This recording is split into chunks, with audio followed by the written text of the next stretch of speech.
السلام عليكم ورحمة الله وبركاته. نحمده ونصلي على رسوله الكريم، أما بعد. رئيس هذه الحفلة المباركة العربية التي عقدت تحت النادي العربي في الجامعة الشهيرة المسماة بالخلفاء الراشدين مدفع بمديرية فورنون بولاية بحار الهند. أولا أشكر الله سبحانه وتعالى الذي وفقنا ووفقكم للاستماع في هذه الحفلة المباركة العربية.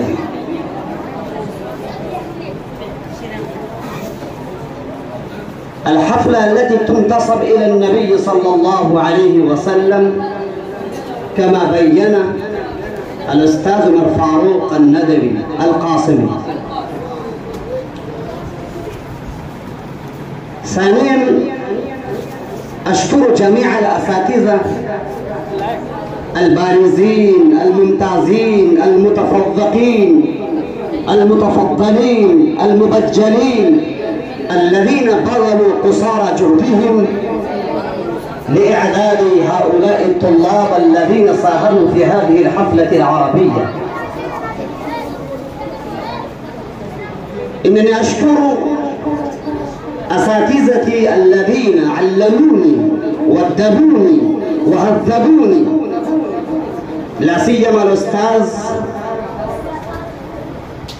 سماحة الشيخ كفيل الدين الندوي حفظه الله ورعاه،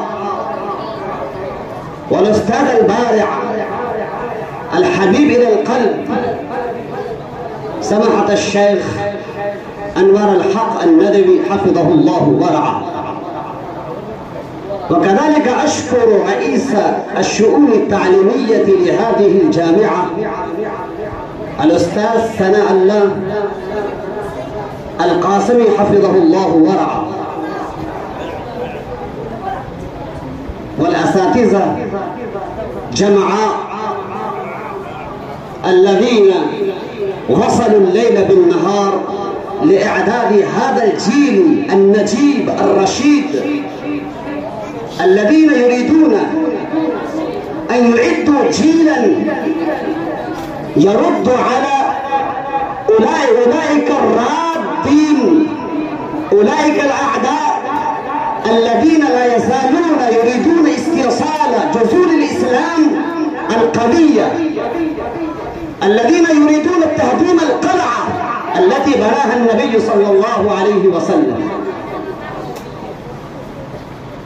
فإنني أهنئ بهذه المناسبة أساتذة الجامعة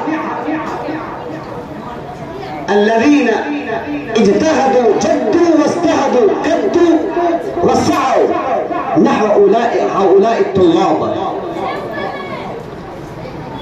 أيها الأحبة وأيها الزملاء ويا آمال الأمة المحمدية ويا ملح هذه الأمة المسلمة ويا آمال هذه الجامعة الشهيرة في العالم كله، الله سبحانه وتعالى تقبلكم لهذه الجامعة المباركة، وإنكم بذلتم مثل هؤلاء الأساتذة الذين قد هاجروا راحتهم وهم حنين إليها لإعدادكم. ولكن أيها الطلاب، حينما أخاطب هؤلاء الطلاب الذين يدرسون في الصفوف العربية سواء كانوا في السنة الثانية من العالية في السنة الأولى من العالية، إنني أخاطبكم الآن خاصة لأنكم تفهمون هذه اللغة العربية ولا يفهمها هؤلاء الطلاب الذين قعدوا خلفكم، لا يفهمون. لذلك إنهم لا يسكتون ولا يتوجهون إلى الخطيب البارع الأستاذ عمر فاروق. وإنما أخاطبكم وأسألكم قلوبكم، لماذا أتيتم هذه الجامعة؟ لأي شيء أتيتم والتحقتم بهذه الجامعة؟ ماذا هدفكم وماذا غرضكم وماذا آمالكم؟ هل وجدتم آمالكم؟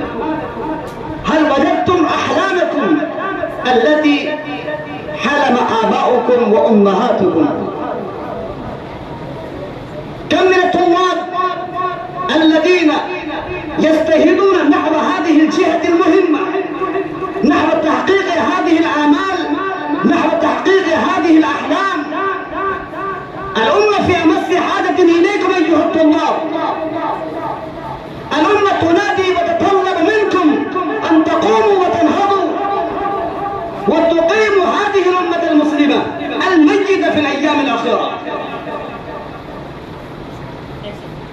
لا شك أيها الطلاب إن طلاب الجامعة إنهم يتخرجون من ندوة العلماء ومن دار العلوم ديوبند، رغم ذلك إنهم لا يستطيعون على التعبير عما في أنفسهم دقيقة أو دقيقتين في اللغة العربية. لماذا؟ إنهم يقضون سنوات عديدة في الجامعة والمدرسة العربية، إنهم يدرسون في السنة الأولى وفي السنة الثانية، في السنة الثالثة والرابعة والخامسة والأولى والثانية من العالية والثالثة من العالية والرابعة من العالية، حتى إنهم يدرسون في الفضيلة ويتخرجون ويحصلون على الشهادة ولا يستطيعون ولا يقدرون على التعبير عما في أنفسهم في اللغة العربية. وفي جانب آخر هؤلاء الطلاب الذين يدرسون في الجامعة العصرية في المدرسة العصرية إنهم يدرسون في الصفوف الابتدائية، وإنهم يرتجلون ويقدمون خطبة في اللغة الإنجليزية ويحاورون مع أصحابهم باللغة الإنجليزية. لماذا؟ لأنهم يتوجهون إلى هذه الجهة المهمة. إنهم قد نصبوا أمام أعينهم ألا نتكلم إلا باللغة الإنجليزية. إنهم قد بدأوا التكلم والمحاورة والمحادثة. وأما نحن أيها الطلاب، نحن نقضي في الجامعة سنوات، 5 سنوات، 6 سنوات، ولا نستطيع أن نتحدث مع أي شخص، مع أي طالب، مع أي ضيف يتكلم باللغة العربية، لا نستطيع أن نتكلم معه. لماذا؟ لأننا قد تركنا الالتفات عن هذه الجهة، عن هذه المهمة. فأيها الطلاب، إنني قد سمعت خطبكم العربية ما شاء الله، إنكم قد أحسنتم تقديم الخطبة، ولكن بعض الطلاب إنهم قد أخطأوا في الإعراب وأداء المخارج. إنهم قالوا كال بالقاف بدل القاف الكاف. كيف هذا؟